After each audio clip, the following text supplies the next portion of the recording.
Halo bro, apa kabar kalian semua? Masih jomblo? Mantan masih suka ngechat? Itu tandanya masih ada peluang. Dan lanjutkan. Oke, pada video kali ini Bang Upan akan memberikan alur cerita film yang berjudul The Purge. Sebentar ini, bacanya The Purge atau The Purge? Ya, itulah ya. Rilis pada tahun 2013. Dalam film The Purge ini disutradarai oleh James de Monaco dan dibintangi oleh Ethan Hawke, Lena Headey, dan masih banyak lagi. Film The Purge ini menceritakan keadaan Amerika yang kala itu sedang dilanda dengan tindakan kriminal hingga penjara penuh dan sesak. Akibat itu, pemerintah memberikan sanksi tahunan selama 12 jam yang membuat semua aktivitas kriminal termasuk pembunuhan menjadi tindakan yang legal. Saat sanksi tahunan berlaku, polisi tidak akan diikutsertakan dan rumah sakit tidak akan menerima bantuan selama berlangsungnya rentang waktu yang sudah ditentukan tersebut. Tanpa berlama-lama lagi, kita go!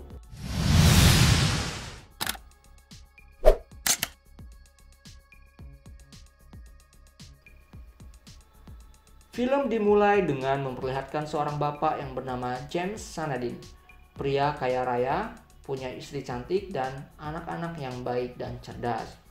Wah, beruntung sekali James Sanadin ini. Dia sendiri bekerja di satu perusahaan sistem pengamanan rumah, dan pada hari itu dia berhasil menjual alat keamanannya menjadi nomor 1 di perusahaan. Bapak James ini sendiri tinggal di perumahan elit dengan segala bentuk keamanannya, dan ia juga berhasil menjual keamanannya di komplek perumahan. Dan ini perkenalkan istri Bapak James bernama Mary Sandin. Meskipun Bapak James ini sibuk, dia tetap menjadi seorang kepala keluarga yang peduli dengan keluarganya. Scene berpindah ke anak pertamanya yang bernama Zoe. Aduh, Zoe. Kita penonton cuma hanya bisa melihat tanpa bisa merasakan. Ya sudahlah. Saat berada di depan rumahnya, Mary kedatangan tetangganya yang bernama Grace yang memberikan cookies. Dari raut wajah Grace ini ada rasa iri bro. Ini mengatakan kalau keluarga Mary menjadi bahan gosip oleh warga perumahan karena kekayaannya. Hal tersebut karena James sendiri berhasil menjual sistem keamanan mereka di komplek perumahan tersebut. Ya namanya jualan lah. Terserah James dong. Gimana sih? Di sana kita melihat robot bayi yang mukanya mengerikan. Ialah itu ulah anak kedua Mary yang bernama Charlie. Dia sendiri adalah anak yang pendiam, pintar, serta memiliki empati yang tinggi. Malam harinya, sebelum dimulai The Purge, keluarga James mengadakan makan bersama. Di sana James menanyai anak-anaknya perihal tentang hari mereka. Keluarga ini memiliki keharmonisan dan diliputi kebahagiaan, alias perfect family ya. Insya Allah kita akan seperti ini bro. Setelah itu James mengecek sistem keamanan di rumahnya. Terlihat bahwa sudah ada kamera pengawas di tiap sudut, sehingga mereka bisa memantau keadaan sekitar.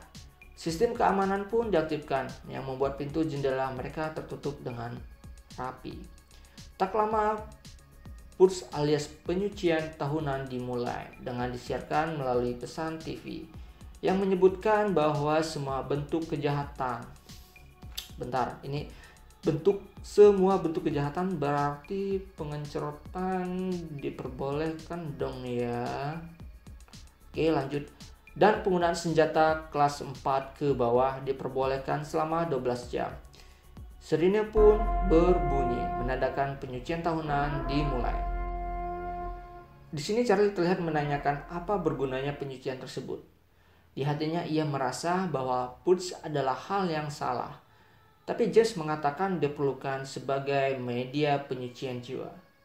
Di mana saat itulah kekejaman dan kejahatan seorang yang terpandang bisa dilampiaskan, dan saat penyucian telah selesai jiwa mereka akan kembali suci. Setelah itu, keluarga mereka sibuk masing-masing blow. Ternyata pacar Zoe datang dan telah berada di kamar Zoe ketika mereka sedang makan malam tadi. Kedatangan pacar Zoe ini ke rumahnya bukan untuk membunuhnya, melainkan blow ingin membunuh ayahnya dikarenakan ayahnya tidak menyetujui hubungan mereka. Sedangkan James menyelesaikan dokumen kerjanya, dan kita bisa lihat bahwa ada diskusi di berita TV yang memperdebatkan tentang penyucian. Bahwa penyucian tersebut sebenarnya adalah bentuk penghapusan warga miskin. Weleh, tetap aja bro, dia manusia walaupun warga miskin. Gimana ini film? Dimana mereka dianggap sebagai kalangan yang tidak memiliki kontribusi di negara Amerika. Sehingga ketika ada penyucian diri, ini kejahatan akan menurun dan di lain sisi ekonomi menjadi stabil. Ketika Charlie sedang bermain dengan robotnya, dia melihat bahwa ada orang yang sedang berlari ketakutan di sekitar perumahan mereka. Seperti dikejar sesuatu, dan dia pun langsung bergegas ke ruang kontrol keamanan dan mendengar bahwa pria meminta tolong dikarenakan ada sekelompok orang yang ingin membunuhnya. Namun tidak ada satupun warga yang menolong. Ya iyalah, keadaan seperti itu, orang-orang pada takut kali. Charlie melihat kejadian tersebut kemudian nekat mematikan sistem keamanan agar bisa membantu pria tersebut. Sontak saja James dan istrinya kaget. Dan Bapak James mengaktifkan kembali sistem keamanan, namun pria itu telah masuk terlebih dahulu. Untuk diketahui saja bahwa nama pria ini adalah Dwayne, yang dari penampilannya kita bisa tebak kalau pria ini dari gelandangan blue. Di sana James akan menembaknya karena takut akan pria tersebut berniat jahat. Sebenarnya di lain sisi, Henry juga akan sampai tiba di bawah dan bersiap akan menembak Bapak James. Dan saat itulah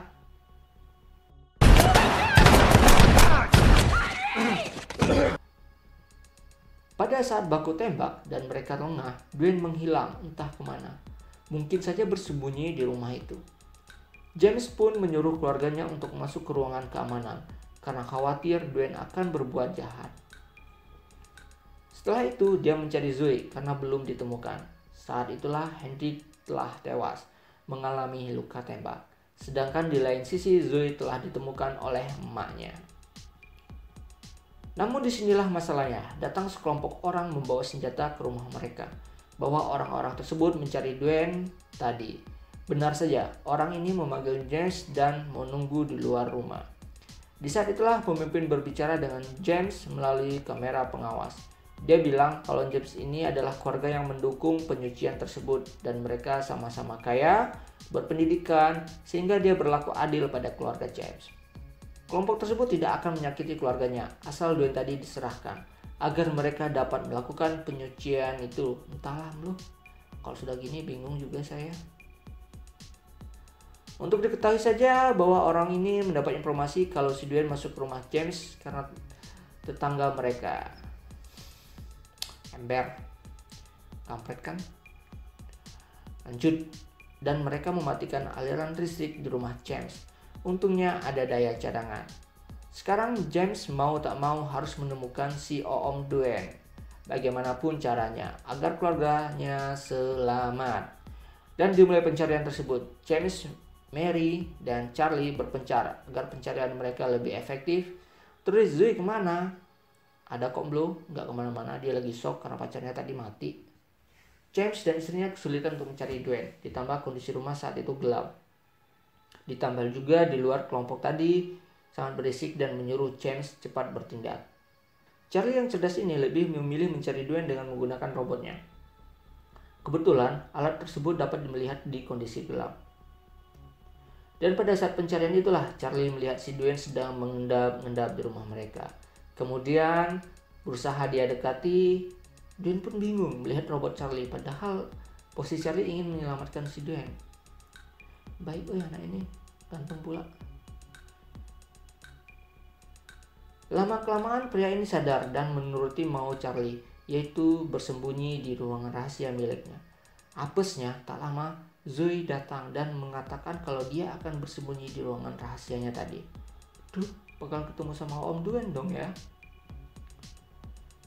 Kemudian James dipanggil lagi oleh kelompok tadi. Saya nggak tahu namanya belum pemimpin tadi siapa. Pemimpin tersebut menuduh James bahwa dirinya melindungi gelandangan itu. Tapi James bilang dia mendukung 100% penyucian tersebut dan akan segera mencarinya. Pemimpin itu mengatakan kalau James tidak mengeluarkan si Dwayne, akan datang peralatan untuk menjebol rumahnya. James pun berusaha mencari Dwayne dan saat itulah dia melihat pria tersebut menawan Zoe. Ia mengatakan bahwa dia tidak akan menyakiti keluarga mereka, tapi hanya berlindung saja di rumah James. Dikarenakan Dwayne tidak mau mati malam itu, ia terpaksa menawan Zoe. James berkata bahwa pria itu harus keluar dari rumahnya dikarenakan dia tidak mau keluarganya menjadi korban akibat Dwayne ada di rumahnya. Terjadilah ketegangan di antara mereka. Namun Mary telah berada di belakang Dwayne dan langsung saja terjadi baku hantam. Zoe berhasil diselamatkan namun kepalanya terbentur. Kasihan kan? Sedangkan James berhasil melukai Dwayne dan menawan Dwayne untuk dikeluarkan sesuai permintaan kelompok tadi. Di lain sisi, Charlie memarahi ayahnya karena apa yang dia lakukan ayahnya tidak manusiawi dan dia pun pergi. Sementara itu Zoe yang terbangun juga memarahi ayahnya karena kecewa melihat hal itu. Dwayne pun berkata kepada James untuk menyelamatkan anak-anak mereka. Biar dirinya keluar, ia tidak mau mengorbankan keluarga tersebut. Dilema banget si James ini, bro.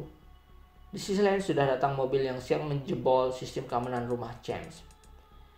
Dirinya pun bertemu Mary berserta Charlie dan mengatakan tidak jadi menyerahkan Dwayne dan mereka harus bersiap-siap melawan kelompok itu. James berjaga di ruang depan dan Mary berlindung sembari melihat kondisi di lantai atas. Sedangkan Charlie di ruang bawah tanah dan Zoe ngumpet di bawah kolong kasur. Maksudnya kolong tempat tidur. Kelompok tadi pun sudah berhasil masuk. Di saat sedang mengintai ruang bawah tanah, ternyata Charlie diseret oleh anggota kelompok tersebut.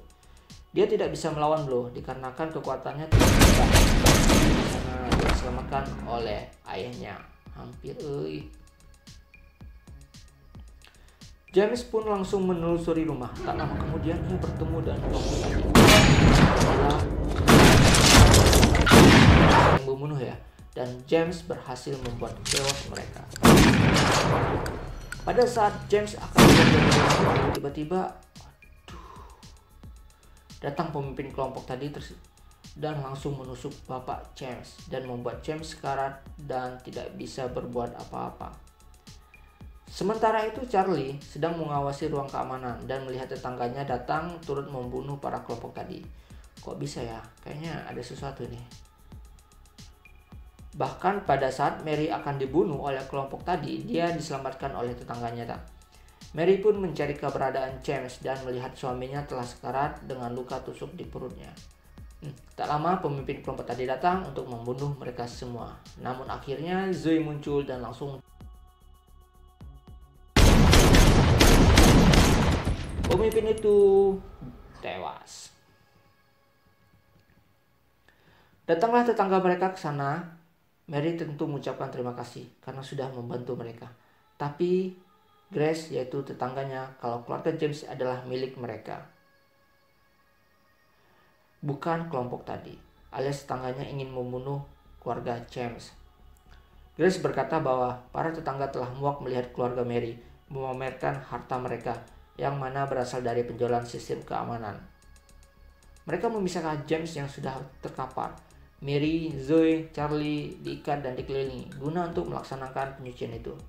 Dan pada saat yang tepat, itulah Dwayne datang kemudian langsung menembak salah satu tetangganya dan menawan Grace dan posisinya berubah. Dan Dwayne mengatakan apa perintah Mary. Akan tetapi Mary mengatakan dirinya memilih tetangganya untuk hidup dan menunggu penyucian tersebut sampai selesai. Dan mereka pun duduk bersama dengan kegeraman masing-masing. Namun si Grace ini masih kesal, bro. Ia dapat terlihat dari raut wajahnya. Dan ia berusaha untuk merebut senjata dari Mary dan terjadilah cekcok di antara mama. Dan tak lama sirine berbunyi, tanda push telah selesai. Mary pun menyuruh tetangganya keluar dari rumah dan Dwayne menyerahkan senjatanya ke Mary dan pergi. Tak lupa Mary mengucapkan terima kasih atas jasanya yang telah membantu keluarganya. Mary, Zoe, Charlie pun melihat keluar dengan kondisi rumah berantakan dan film pun selesai. Gimana bro menurut kalian filmnya? Kalau dari Bang Upan sendiri, film ini merupakan film yang agak gimana gitu, tapi seru gitu. Sama kayak capek tapi enak dan bikin nagih. Dapat kita simpulkan dari film ini, janganlah membanding-bandingkan antara sesama, karena kita di mata Tuhan sama saja.